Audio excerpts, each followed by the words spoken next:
Ever wonder what happens when you type a question to an AI? Let's follow your prompt's journey from keystroke to response. First, your prompt gets broken down into smaller pieces called tokens, like chopping words into building blocks the AI can understand. Each token transforms into numbers, creating a mathematical representation that captures meaning and relationships between words.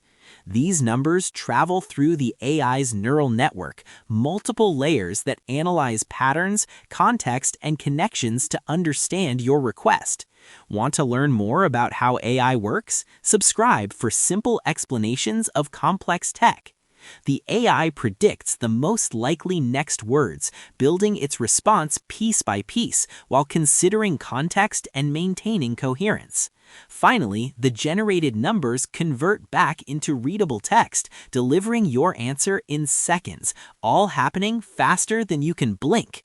From your keyboard to AI processing and back to your screen, that's the amazing journey of every prompt you send. Thanks for watching.